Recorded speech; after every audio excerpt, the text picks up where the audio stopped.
Let's talk about Jaire Alexander, out for the year with the torn PCL. Apparently had surgery. We assume it was like an arthroscopic scope type of thing on Tuesday, which begs the greater question, the going forward question. Has Jaire played his last snap with the Green Bay Packers? Yeah, that is the question. The question that I asked was, if they had done this scope right away, would he now be available for the stretch run? And Matt LaFleur said he didn't want to live in the past, and hindsight is 20/20 and everything else. So this has been a fascinating case study in lack of communication and transparency. I think we talked about this multiple times, that in the vacuum of a lack of information, conjecture reigns, and now the guy had surgery. So does it change how people view all the stuff that's been going on? And quite frankly, does the head coach change? I thought his tone was different, obviously, yesterday, after being kind of a frustrated, irritated tone previously. So, yeah, I don't know. Obviously, if they move on from him, it would be $19 million in dead cap space.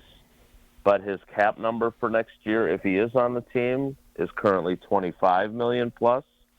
So you're looking at about a $6 million cap savings in terms of how much he would be counting against the cap. But then again, you also don't have him on your team. But you look at the last 4 years, 2021, he missed 13 games. Last year, he missed 10. This year, he's going to have missed 10 again. So in the last 4 years, the Packers have played 68 regular season games, and he has played in half, and he has missed half. So I don't think that they probably like that percentage very much, certainly at the cost that he is at. So I think there's a very distinct possibility that his time in Green Bay will be over. Jason, how do you think they're going to address who's going to play in this game? Will they be eyeballing the Washington-Dallas game, and let's say they finish at halftime, both of them are on the same, and Washington's up 28-3. Will they pull everyone, you think? So I tried to get Matt LaFleur to kind of explain his thinking, and that could have gone better. Whatever's the best decision is whatever works. Well, no, that's not how this works, actually. Yeah, you're right. You're going to get criticized if you do like he brought up how in 2021 they played their guys in the first half of the regular season finale because they already had the number one seed. And then they had the bye, and then they got beat at home by the 49ers. Well, did they get beat at home by the 49ers because the starters didn't play in the second half of the regular season finale? I think probably not. But his point was that, I'm going to get criticized if whatever we do doesn't work. I get it, but that's not how we make decisions. And you've said it a million times yourself, Coach, that you make the best decision possible with the information you have. Now, he did make a good point in saying that they have a lot of guys on their injury report. None of them are catastrophic injuries like what some other teams in the league have dealt with, but an extra week of not rushing Quay Walker back or not rushing Evan Williams back, those types of decisions make all the sense in the world. So I wouldn't expect any of the guys that you saw in the injury report that were DNPs yesterday in the walkthrough would be guys that you would see on Sunday. But I'm pretty certain Jordan Love's going to play. But to your point, back in the old days, back when you and Don Hudson were playing together, Mike Holmgren used to turn off the scoreboards so you couldn't see what was going on in the other games. That's just dumb. Like if the Commanders are up 28-3, and they're not being coached by Kyle Shanahan, and I guess they're coached by Dan Quinn anyway, so he knows about being up 28-3. But I would think that you would want to be smart with your best players and say, okay, we're not getting the 6th seed. Let's make it the Malik Willis show, and let's get Bo Melton and Malik Heath some work, and let's get Emmanuel Wilson some carries, et cetera, et cetera. So hold on one second, Gabe. All of a sudden, when you were talking about scoreboard watching, Jason, my brain flashed back to 2003. Nathan Poole, Arizona Cardinals, Minnesota Vikings. Mm-hmm. Yes. Famously, they were not posting the score Correct. of that game at Lambeau Field, right? Correct. Jason, you were there, right? Yeah, I can't speak to whether or not they were showing the score. Jason, I was there. I that was my senior year of high school. Me and four buddies went up. Each got we ended up all sitting alone because we went and got tickets, just off the street. And I remember because they blew the doors off of Denver because they, sat their guys, and Ahman Green had a 98-yard touchdown run. The last 5 minutes of that game, everybody was looking up at that I remember. At the boxes because they refused, because Sherman refused to have the score shown. And I remember celebrating in the stands, having no idea how that game actually ended. Then, obviously finding out later that it ended in the dramatic fashion that it did, and they flashed on the scoreboard after the Packers had won that they had won the division, so we knew that they were in the playoffs. But yeah, Sherman was not allowing the score in that game. So I remember everybody turning around and watching or reacting to the final score. But yeah, what I remember most vividly is the fact that the Packers were winning so handily that everyone had their back to the field. Mm-hmm. So that would make sense that he wasn't showing the score. But I guess I didn't know how effectively you could see what was happening on the TV. Oh, we were just looking for some sort of reaction from people in the boxes. Mm. And that's all. So when everybody started going nuts, I started going nuts, just assuming that the Vikings had lost and what happened had happened. What does Gabe Neitzel going nuts look like? My hand, by the time I met up with my buddies, because we had said, hey, let's meet up, because it's 2003, I had the Nokia brick cell phone. But and that was the issue too. Not everybody had a cell phone. But you didn't have Wi-Fi, and you didn't have the access on your phone where you could be watching a game on YouTube TV or following along on ESPN.com. You could make a call, send a text, or play Snake. Those were the three things you could do on this phone. That was the extent of what the cell phone was in 2003. But not everybody had one in our group, so we said, hey, after the game, we're going to meet right here. And from where I was sitting, that was clear on the other side of the stadium.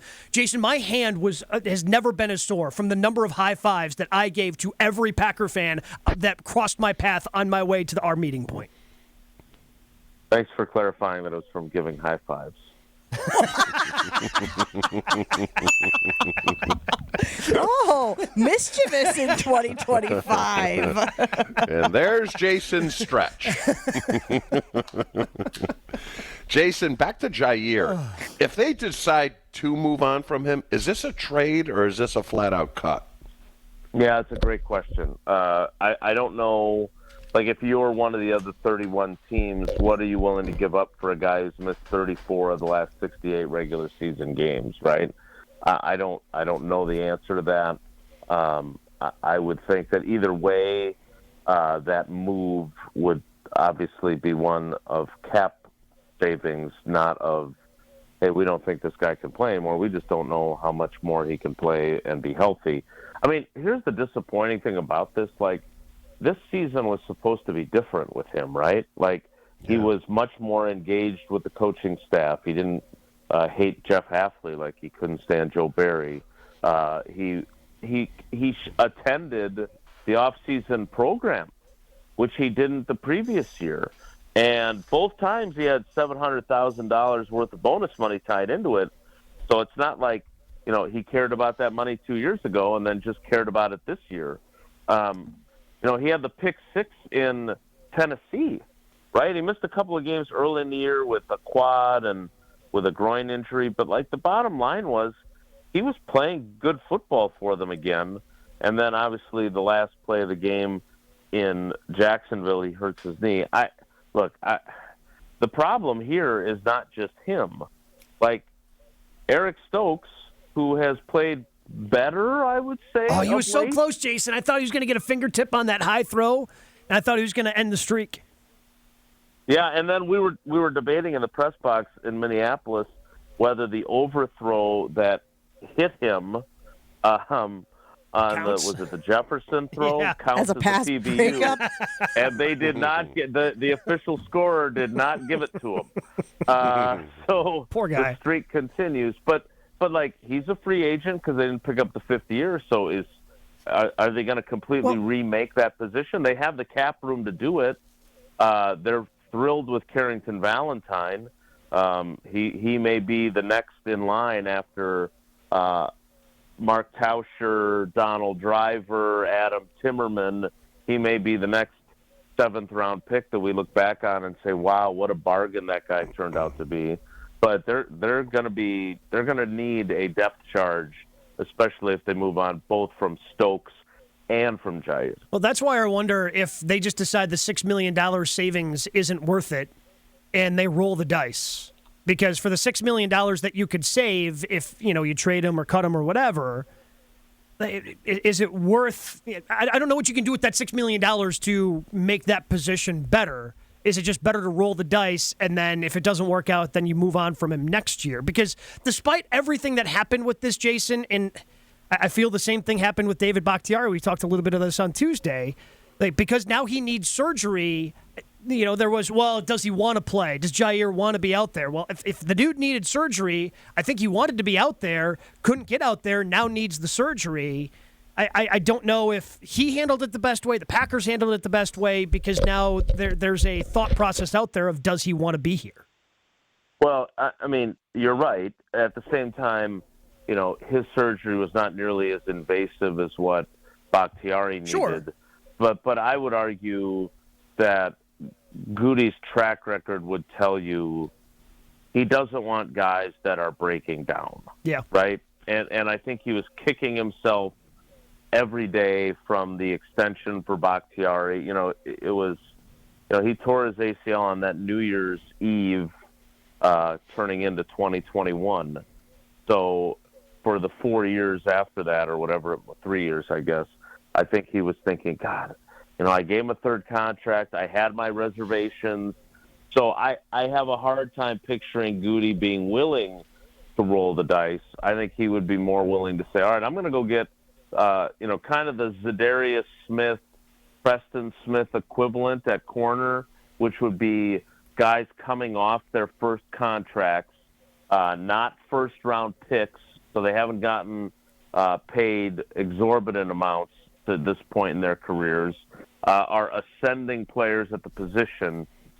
That's what I would think he would try to do. But again, I just think that he is not a fan of older players who've had injuries. And Jaire will turn 28, which certainly is not old for most of us. But I think with his injury history, I think Goody will see him as old. And if you forced me to choose, I would be predicting he will not be on the roster more likely than he will be. Last thing before we let you go, Jason, there is a rumor out there that the Green Bay Packers will be playing in Ireland in 2025. I believe my reaction to that was Matt LaFleur is going to throw a huge fit, huge, enormous, epic temper tantrum about his team yet again having to play an international game. Maybe temper tantrum is a little dramatic, but I can't imagine the coach is thrilled about this information. Oh, no, I'm sure he's not. And maybe with every subsequent international game, he'll become a better actor when it comes to pretending that he's not irritated publicly. I thought he did a better job with Brazil than he did with London, so we'll see if he does a better job if this comes to fruition with Ireland than he did with Brazil. But no, he wants to play 17 noon games at Lambeau Field, and that's never going to happen for him. But this is not music to his ears, Danny Boy. All right, Jason Wilde. I love the Danny Boy reference, throwing it in there for Ireland. If anybody needs some tips on Ireland, I was there just a few months ago for the college football kickoff, and I would be happy to share those with any Packers fans who decide to make the trip. Jason Wilde, we appreciate you. Have a great one, and we'll talk to you again soon. All right, everybody, take care. Be good.